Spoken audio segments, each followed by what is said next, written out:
¿Qué tal? Por acá de nuevo sin mentiras. Gracias por estar una vez más. Miren, este es Carlos Vecchio para quienes no lo conocen, los amigos que nos siguen a través de Latinoamérica y el mundo. Carlos Vecchio es el flamante embajador, dentro de comillas, del país poderoso, de Guaidó en el país poderoso. Ellos se buscaron esos cargos y se autonombraron. Conózcanlo. Pero yo no les vengo a hablar de la vida de Carlos Vecchio. Es para que ustedes sepan quién es. Porque el señor Vecchio acaba de lanzar un comunicado. Porque el gobierno de Venezuela propuso a que para las negociaciones que se llevan a cabo entre la oposición extrema y el gobierno de Venezuela allá en México, propuso que Carlos Vecchio no fuera garante, no fuera parte de ese grupo de opositores. Y a Carlos Vecchio se le reemplazó por Freddy Guevara. Pero resulta que Carlos Vecchio ha sacado un comunicado diciendo que efectivamente fue reemplazado por Guevara, diciendo que no están dadas las condiciones para participar, sino en unas elecciones libres, democráticas y transparentes, el mismo axioma que utilizan los gringos, la misma leyenda que utilizan.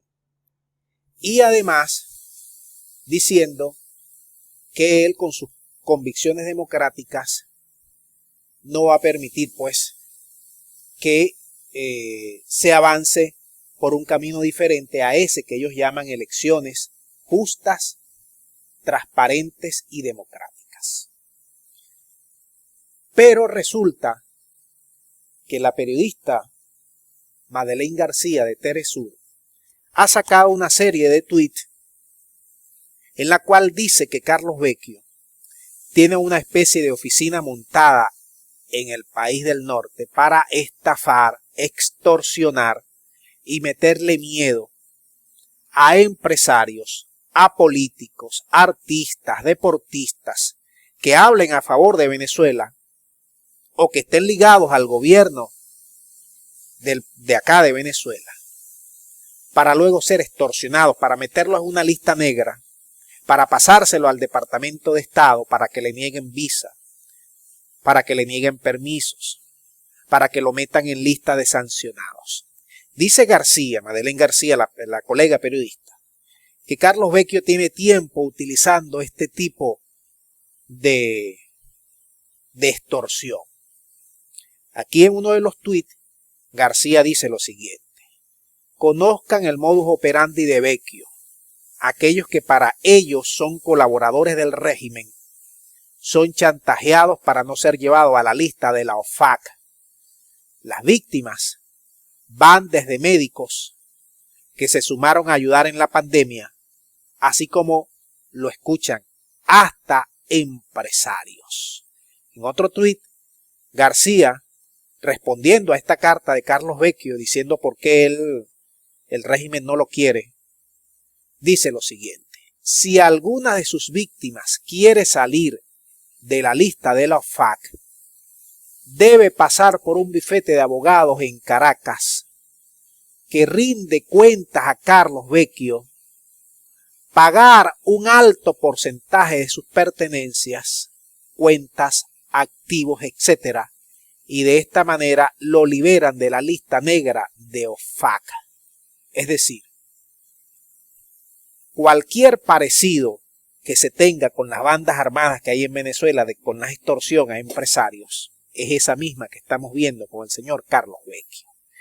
Y concluye Madeleine: nadie habla, nadie se atreve a denunciarlos abiertamente, porque temen a su mafia. Estos bichos son malos. Así lo he escuchado al menos a 3 víctimas que ni por error se dejan grabar.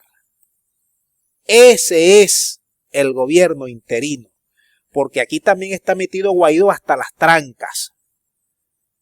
y que se ha denunciado anteriormente a través de este canal cómo Guaidó y cómo su grupo se han esquilmado todas las ayudas humanitarias de Venezuela, cómo se han raspado todos los activos de Venezuela para cobrar comisiones y cómo tienen sendas mafias montadas con esto del gobierno transitorio, del gobierno interino, para todos aquellos que ellos consideran alacranes, servidores, colaboracionistas, así lo denominan, así lo etiquetan, y luego así lo meten en la lista negra, y una vez metido en esa lista negra se la pasan al Departamento de Estado, a la OFAC, al Departamento del Tesoro, al Departamento del Comercio, y luego que están allí los extorsionan.